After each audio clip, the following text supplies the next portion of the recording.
एक अंधेरी रात थी जब दूर क्षितिज पर मशालें चमकी। सुबह तक दुनिया की सबसे बड़ी पुस्तकालय राख बन चुकी थी और उसके साथ सदियों की मानव बुद्धि धुएं में उड़ गई। यह नालंदा की कहानी है, कैसे बिहार के एक शांत उपवन ने वैश्विक ज्ञान का हृदय बनकर धड़कना शुरू किया, कैसे यह किसी भी साम्राज्य से ज्यादा चमका और कैसे विचारों की ताकत से डरते आक्रमणकारियों ने इसे खंडहर बना दिया। नालंदा की शुरुआत 5वीं शताब्दी में गुप्त साम्राज्य के दौरान हुई, जिसे भारत का स्वर्ण युग कहा जाता है। नालंदा का मतलब है ज्ञान देने में कभी न थकने वाला, और यह नाम उस संस्थान के लिए बिल्कुल सटीक था जो बिना रुके बुद्धि बांटता रहा। पुरातत्व प्रमाण, मुद्राएं और शिलालेख बताते हैं कि सम्राट कुमारगुप्त प्रथम 415-455 ने इसे बौद्ध विहार के रूप में स्थापित किया। प्राचीन राजगृह, आज का राजगीर, के पास पटना से 90 किलोमीटर दूर नालंदा व्यापार मार्गों के चौराहे पर थी। भारत को मध्य एशिया, चीन और दक्षिण पूर्व एशिया से जोड़ती यही स्थान एक स्थानीय मठ को विश्वविद्यालय बना गया। कैंपस का आकार देखकर दंग रह जाते हैं। 1915 से भारतीय पुरातत्व सर्वेक्षण (ASI) की खुदाई में 14 हेक्टेयर का घेरा, 8 परिसर, 10 मंदिर और 100 से ज्यादा व्याख्यान कक्ष मिले।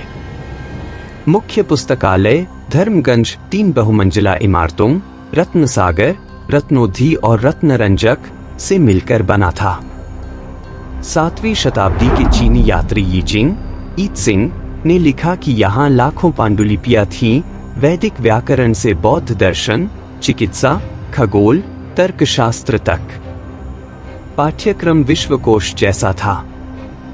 छात्र त्रिपिटक, वेद, सांख्य, न्याय, पाणिनि व्याकरण, गणित, शून्य की अवधारणा सहित और धातुकर्म तक पढ़ते थे।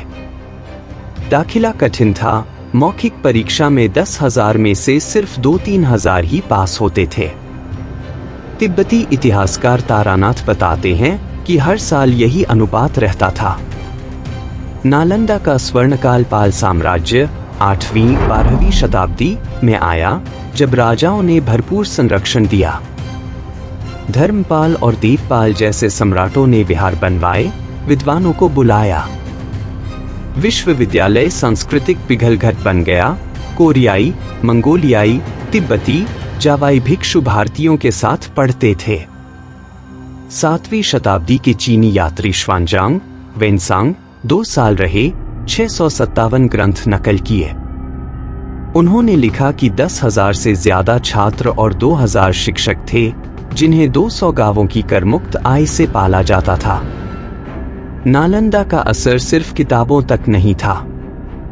इसके पूर्व छात्रों ने तिब्बत में सामे विश्वविद्यालय बनाया, जावा के बोरबुदुर और कंबोडिया के अंगकोर पर पाठ्यक्रम प्रभावित किए। महायान बौद्ध परंपरा, तर्क और ज्ञान मीमांसा पर जोर पूर्व एशिया को सदियों तक गढ़ती रही। यहाँ का उत्पादन अद्भुत था। दिगनाग और धर्मकीर्ति ने बौद्ध तर्क को नया आयाम दिया, आधुनिक अर्थशास्त्र की झलक दिखाई। आर्यभट्ट के खगोलीय गणित नालंदा में बहस होते थे, यूरोप पहुंचने से दशकों पहले। चिकित्सा ग्रंथ फारसी चिकित्सक अल-राजी तक पहुंचे। विश्वविद्यालय की मुहर पर यशोधर्म निवास लिखा था, यश का निवास। हिंदू, जैन, यहाँ तक कि विरोधी बौद्ध संप्रदाय भी छात्र भेजते थे। मध्यकालीन भारत में दुर्लभ संवाद का केंद्र। पर वैभव ईर्ष्या को न्योता देता है। 12वीं शताब्दी के अंत तक पाल साम्राज्य कमजोर पड़ा। नालंदा की दौलत, सोने की मूर्तियां, हाथी दांत की नक्काशी, राज्य लायक पुस्तकालय लालच जगाती थी। 1193 में घुरिद साम्राज्य के तुर्की सेनापति बख्तियार खिलजी बिहार पहुंचा। तिब्बती स्रोत तारानाथ की भारत में बौद्ध धर्म का इतिहास 1608 बताते हैं कि उसके सैनिकों ने विश्वविद्यालय को किला समझा। सैनिक न मिले तो भिक्षुओं को कत्ल किया, पुस्तकालय जला दिया। फारसी इतिहासकार मिन्हाजे सिराज की तबकाते नासिरी 1260 कहती है कि आग 3 महीने जलती रही। एएसआई की खुदाई में राख की परतें और जले पांडुलिपि मिले, विनाश का प्रमाण। नालंदा 8 सदी तक खंडहर रही। 1812 में ब्रिटिश सर्वेक्षक फ्रांसिस बुकानन हैमिल्टन ने खोजा। 1915 से एएसआई ने व्यवस्थित खुदाई की।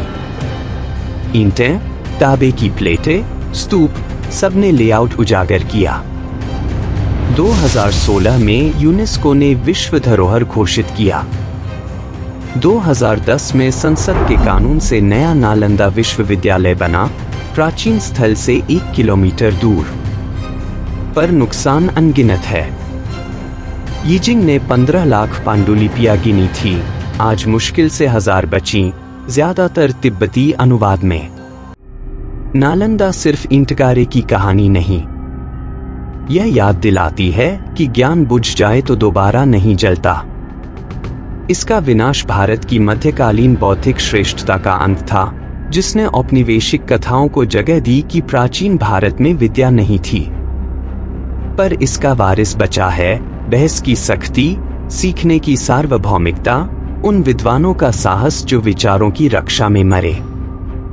13वीं शताब्दी के तिब्बती लामा सक्या पंडित ने लिखा, नालंदा जल गई, पर उसकी रोशनी उन दिमागों में यात्रा करती है जो उसके शब्द ढोते हैं, खंडहर फुसफुसाते हैं। जो सभ्यता अपने विचार केंद्रों की रक्षा भूल जाती है, वह खुद को आमंत्रित करती है विस्मृति में। नालंदा की राख आज भी सवाल पूछती है, क्या हम अपने ज्ञान केंद्रों की रक्षा करेंगे? उसकी रोशनी अब भी जल रही है, हर उस दिमाग में जो सवाल करता है, सीखता है और विचारों को रखता है। अगर आपको यह वीडियो पसंद आई हो तो कृपया इसे लाइक करें, अपने दोस्तों के साथ शेयर करें और चैनल को सब्सक्राइब करना न भूलें। मिलते हैं अगले वीडियो में एक और रोचक ऐतिहासिक कहानी के साथ।